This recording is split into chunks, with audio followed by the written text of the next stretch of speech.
Welcome, Wargamers, to the kind, regal, and noble mortal realms. I am your fearless king, Doug, and today we're looking into the history of our glorious people, who the cowardly denizens of the mortal realms call the Flesh-Eater Courts.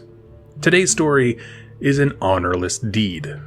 Following the Shyish necroquake, countless graves are opened throughout the mortal realms, allowing uncontrolled night haunt processions to begin surging across the lands.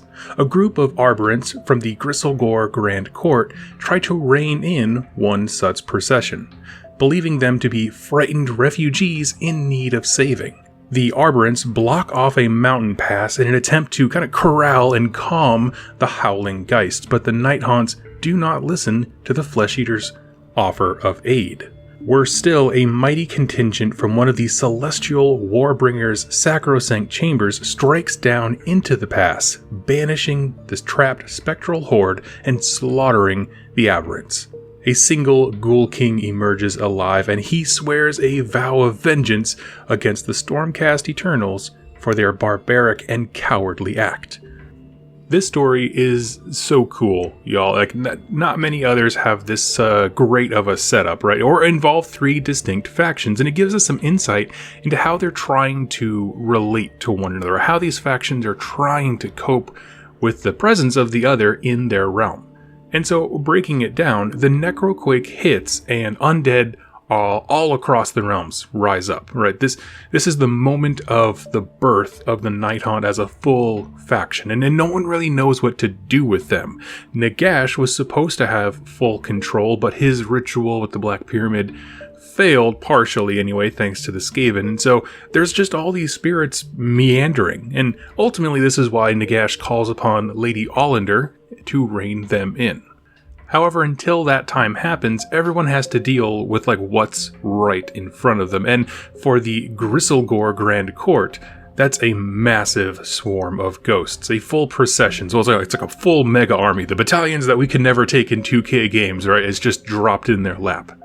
And now we are talking about Flesh-Eater Courts more in a bit here, but you need to understand they're not quite right in the head. They simply do not see the world as it is, but instead, all of them are locked into a singular delusion. It's shared by every single one of them, and so internally, they are all on the same page.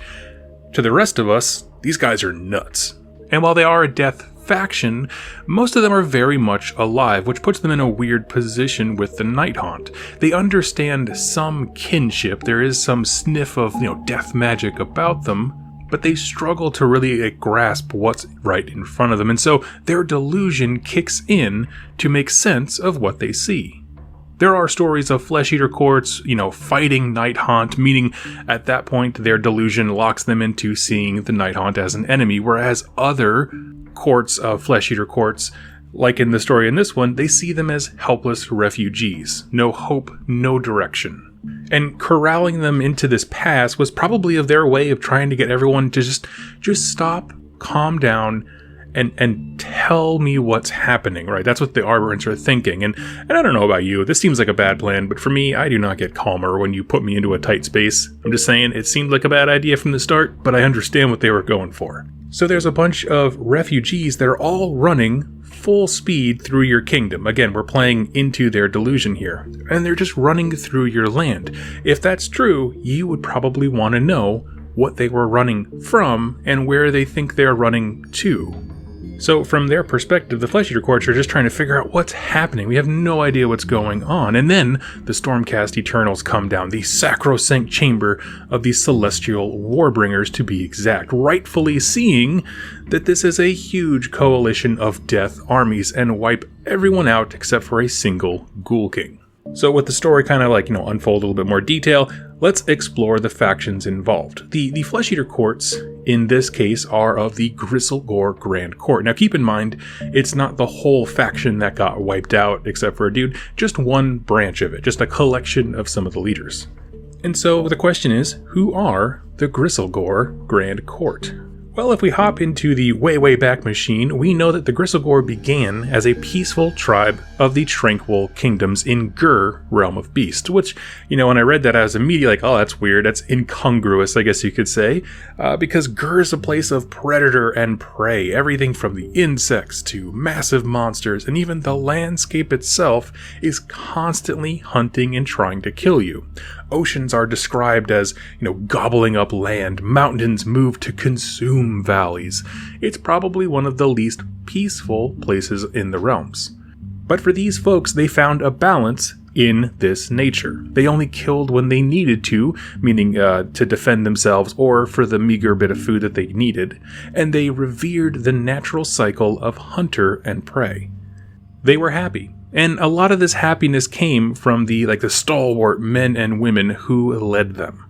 And when I say led, they weren't just good politician type leaders, which they were, but they were also just good people. They would lead every single charge. They would fight at the front and do everything they could to preserve and protect those who they were in charge of.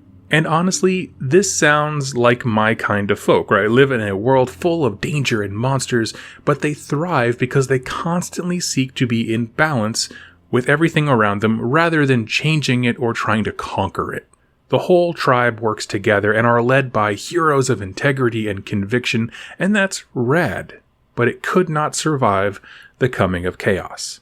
When the forces of the Dark Gods swept through Gore, they didn't fight like this tribe, right? Instead of, putting your best heroes first and forward and marching out triumphantly with all the bells and whistles that Flesh Eater courts do, the Chaos armies went for the weakest amongst us first, the sick and the helpless. And so rather than facing all these heroes on the battlefield, they destroyed their home. And soon there was this whole grand court of mighty champions, all these great leaders and thinkers and fighters, but they were devastated and alone, while their people were wiped out. An army without a nation, right? There's no home, there's no food, no reason to keep going. And at this point, a Ghoul King reached out to them, and they fell further than they ever thought possible. And so that is the moment when Gristle became the Flesh Eater courts that we know them today, is that all these heroes were ready, rained out for war, but then the Chaos forces went behind the battle, basically, and wiped out their entire home. They have since become the Gristle Grand Court, still led by those mighty heroes that fight at the front, still believing they are the good and honorable nobles, are seeking balance in their realms, but in truth, they are gibbering psychopaths, deranged, deformed, attacking, thrashing, and eating anything in their way. As befitting a tribe from Gore, they make great use of monsters from all across the realms, although they do favor, obviously, the royal dragons and other, illustrious mounted steeds. I have no doubt that when some of the leaders saw those Nighthaunt in this story, again, who they perceive as scared and innocent people on the run, they saw some of their own history playing out and they wanted to do something. Because why wouldn't you? I mean, just because they're crazy, it doesn't mean their internal sense of morality within their delusion has changed. They saw a people without leaders, and they are leaders without a people. And from what we know of the tribes and the characters of who these Flesh Eater courts used to be, I'm a little honestly saddened that all they wanted to do was help. It's weirdly sweet, and that's kind of what makes it so tragic to me. Opposing them, of course, are the Celestial Warbringers, and often overlooked Stormhost. I'm not gonna lie to you, I forgot they even had, abilities, actual Stormhost rules. I know they were mentioned, I've seen the name a bunch, and I've seen the paint scheme, but I totally forgot that they actually, have rules and stuff. And I think part of that is because there's not a ton of information on them, raw information, that kind of stuff, where we know they were recruited largely of mortals with some kind of mystic of foresight or some kind of paranormal ability, and a lot of them were able to see their own deaths before they happened. So they had this idea their mortal lives were ruled by their understanding of their own, finite nature, if you will. But since being made anew on the Anvil of Apotheosis, that sort of grim outlook has fully reversed, because now they see themselves as completely unshackled from death. They become fearless and bold, often putting themselves in dire situations on the battlefield, but always pulling out victory time and time again. They also boast one of the most prolific sacrosanct chambers out there. Like I said, they were all mystics and shamans, seers and mages, and so it only makes sense that as a Storm host, like the entire organization, those gifts carried forward. And of course, Sigmar could weaponize those things. And so while every Storm host has sacrosanct chambers, they have some of the biggest, baddest, and strongest. Like I said, we don't know a ton about them. The story mentions no specific leaders, only that it was one of their sacrosanct chambers. But that makes absolute sense. The sacrosanct chambers were unleashed on the realms as a direct response to the necroquake. The standard Stormcast Eternal, like the Liberator kind of model, wasn't prepared for the shockwave of the necroquake. And the expertise of the sacrosanct chamber stuff in all things magical and ethereal and supernatural made them the perfect response.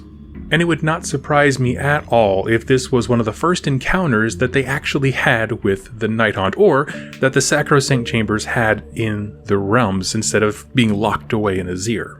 The necroquake just went down. These ghosts don't yet have a leader, and other factions are all trying to figure out what's going on. But from the perspective of the Stormcast Eternals, this could be seen very differently. Because remember, they don't know that the spell Nagash cast failed, right? All they see is this massive Nighthaunt army that came out of nowhere, don't know what they are, and it's making a beeline straight to meet up with another death faction, which can totally be construed as, oh, obviously Nagash raised a bunch of armies, he's going to consolidate their power into bigger forces and then move those. And so nipping it in the bud right here before it has a chance to snowball any bigger makes absolute sense. And that's actually, in explaining the two forces is why I really do like this story. I like it because I can see the separate intentions of both armies, both the Flesh Eater Courts trying to help because they don't know what the heck is going on, and then the Stormcast looking at that, completely removed and just saying, oh, they're like building a massive army and there's tons of these things happening all across the realms. We need to shut this down like now. And I think those are the best stories. The ones where, both factions or forces have clear motivations that aren't inherently wrong, right? They're not inherently evil or malicious, but they just need to be addressed. And so, but when they collide, you get something, honestly, called an honourless deed, which to the Flesh Eater Courts it absolutely was. So now with the story out of the way, let's talk about bringing this to life. And honestly, there's a lot of missions you can choose for this one, because really what it is, they don't go into detail about the battle. All we really know is that it's in a pass. And so I kind of picked some stuff here just to kind of have a fun game, but I really think the meat of this is going to be you and your opponent, like the banter and the jokes and trying to pick armies that are flavorful. I think that could be really cool. Now, as far as the table goes, we don't have a realm. We know that the Gristle Gore come from Gore, however, they go everywhere, just pretty much like every other army does, and so you can do whatever you want. However, I would play it in Gore because I look for any excuse to do stuff in Gore. We're trying to make a mountain pass, and so while scatter terrain throughout the center of the board makes perfect sense, I would say have some of the bigger stuff to the sides to make it kind of like a bottleneck.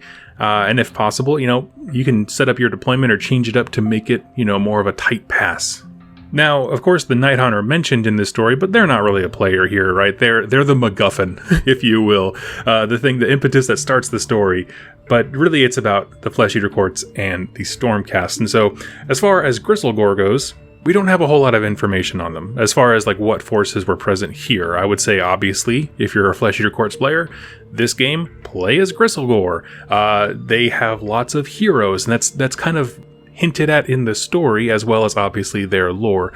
So focusing things on basically all your leaders and your guys on dragons, that makes perfect sense. All the things that Gristle Gore already wants to do make sense in this story, which is honestly a really good testament to they took the lore passages from that section of the Flesh Eater Courts Battle Tome and made a story that matched it. I like that. As for the Stormcast Eternals, again, not a lot of information. Play as Celestial Warbringers, and if you can, really, really lean into the Sacrosanct Chamber stuff. Now, of course, they would have access to all the tools in the toolbox, as it were, if they needed anything else, like Liberators or anything like that. But, obviously in the story they mentioned specifically it is a Sacrosanct Chamber. So I'd say lean heavily into those troops, and don't be afraid to get brutal. Get them evocators, yo. Now, for the battle plan, I went ahead and chose this one here. This is Deathly Pursuit from Wrath of the Everchosen. And so, in this story, the Stormcast Eternals are the pursuer smashing through the Flesh Eater Court's army, trying to find either the remnants of the Night Haunt so that the Sacrosanct Chamber can study them, because remember, the Night Haunt were just born in this story, or they're looking for a Flesh Eater Court champion who might be corralling and organizing those ghosts. And so the way that this mission really works is you have the Pursuer, which is of course the Stormcast down in red, and they're going to try and hunt these 3 hiding places that the Survivor has to defend. And so you as the Flesh Eater Court's player are trying to push back the Stormcast from searching and scoping out all of these Night Haunt refugees that you're trying to protect. And so it's an asymmetrical battle. The Stormcast are, again, going to each one of these points, and there's a mechanic in here. I'll let you guys read it. But basically, you're just searching each of these 3 points, and if the Stormcast player can find the hero that is hidden away in one of these hiding places and end them, they win. If the Night Haunt player can defend that survivor wherever they are hidden, as randomly determined, they win. And I did want to throw on one little added bonus here, and I like this one, is that if you really wanted to simulate like this coming right after the Necroquake going down, I would use Necroquake Tremors. This is a side rule from one of the GHBs, I believe it's 2018. Roll a dice at the start of each battle round on a 1. Each unit on the battlefield suffers D3 mortal wounds, and you roll them all separately. That kind of idea of like the Necroquake, the tremors are still going down, it's still rippling through, this is all new, and I just absolutely love it.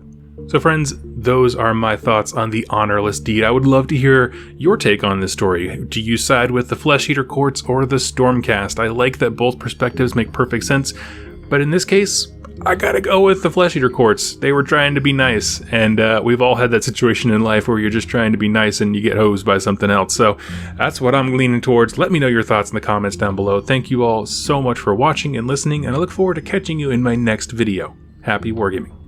Hey everybody, I hope you enjoyed that video. It was made possible by the folks over here to the left. These are my top supporters over here on YouTube and on Patreon that keep this channel going. If you'd like to learn more about how to become a supporter and get some cool things in the process, like exclusive pictures and interactions with me, and get your questions answered here on the channel, go ahead and click any of the links down below or the join button on the community page over on YouTube. Regardless of your choice, I wanted to thank you so much for joining me with this video, and I look forward to seeing you in my next one. Happy wargaming.